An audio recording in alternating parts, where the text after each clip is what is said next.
지적설계 205페이지 제2권 불교에 대해서 낭독하겠습니다. 그는 잠시 말을 멈추고는 다시 계속했다. 불교에서는 사람이 죽을 때 죽은 자의 영이 충분히 경계하여 수많은 악마들을 피해 도망가야 하며, 그렇지 않을 경우 영은 다시 육체에 깃들어 윤회의 사이클로 되돌아간다고 설명하고 있습니다. 반면에 만약 그 악마들을 잘 피해간다면 그는 윤회를 벗어나 깨달음에 의한 희열의 경지에 들어간다고 합니다. 실제로 이것은 개인에 대해서보다는 인류 전체에 대해 보다 적합한 표현입니다.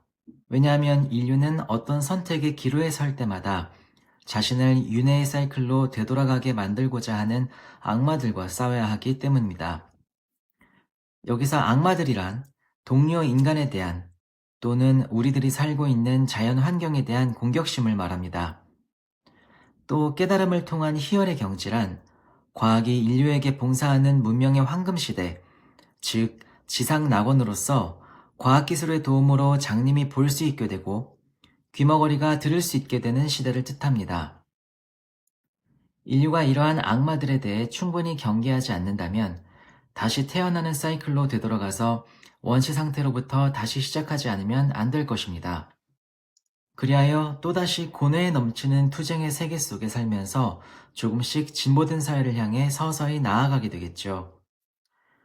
순환을 의미하는 스와스티카, 만자가 수많은 고대 문헌에서처럼 우리들의 문장에 그려져 있는 것도 그 때문입니다. 문제는 과학의 평화적인 이용이 허용하는 낙원을 택하든가 아니면 원시 상태로 되돌아가는 지옥을 택하든가 선택하기에 달렸죠.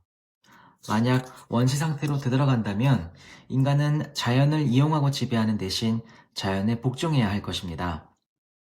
이것은 어떤 종의 인류가 자신의 행성을 벗어날 수 있는가에 대한 우주적 수준에서의 자연 선택이라고 할 수 있습니다. 자신의 공격성을 완전히 억제할 수 있는 자들만이 그 단계에 도달합니다. 그렇지 않은 자들은 자신의 과학기술을 발전시켜 인류를 파괴할 만큼 충분히 강력한 무기를 만든 다음 곧바로 자기 파괴의 길로 들어갑니다. 그러므로 우리들은 외부에서 접촉을 시도해오는 자들에 대해서는 결코 두려워하지 않습니다. 외계의 존재들과 수천 번의 만남을 통해 이것이 우주에서의 절대적인 법칙이라는 사실을 확인했습니다. 자기들의 태양계에서 탈출할 수 있는 능력을 갖춘 인간들은 예외 없이 평화를 사랑하는 사람들이었습니다. 우리들이 우리 자신의 태양계를 벗어나는 여행을 가능케 해줄 강력한 에너지원을 발견할 때란 그 에너지로 돌이킬 수 없는 파괴력을 지닌 공격용 무기를 만들 수 있는 때를 의미하기도 합니다. 이러한 기로의 순간에서 만일 우리 자신의 공격성을 완전히 제어하지 못한다면 우리들은 자신을 멸망시키고 진보에서 파괴라는 사이클로 되돌아갑니다.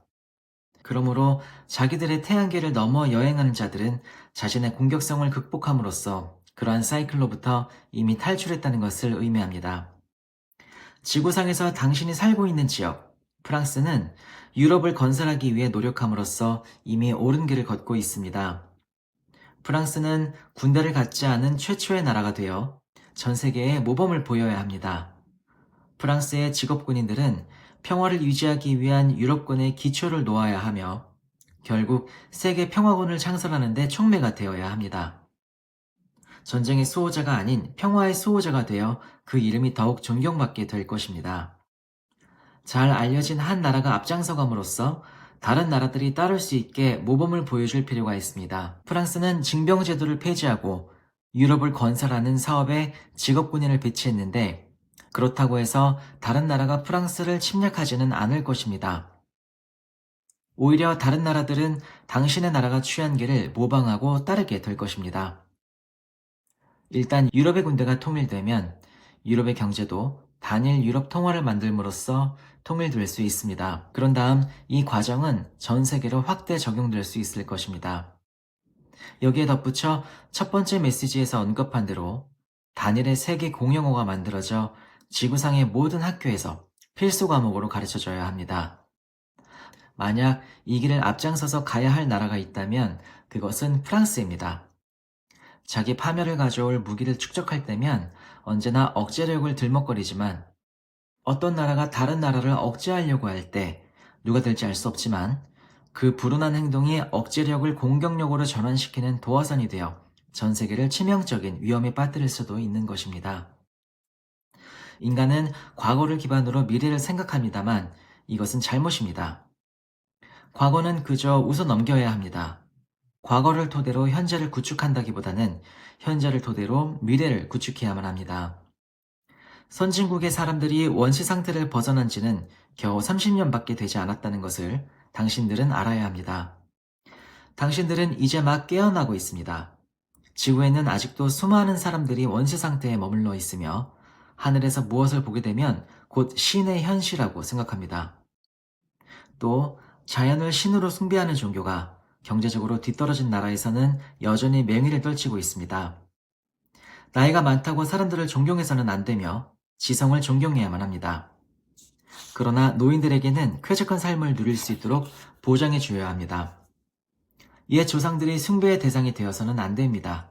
그 대신 그들을 우주에 대해 눈을 뜨지 못했고 또 세대에서 세대로 가치 있는 것을 거의 아무것도 물려줄 수 없었던 가엾고 부족하고 원시적이었던 사람들의 표본으로 삼아야 합니다.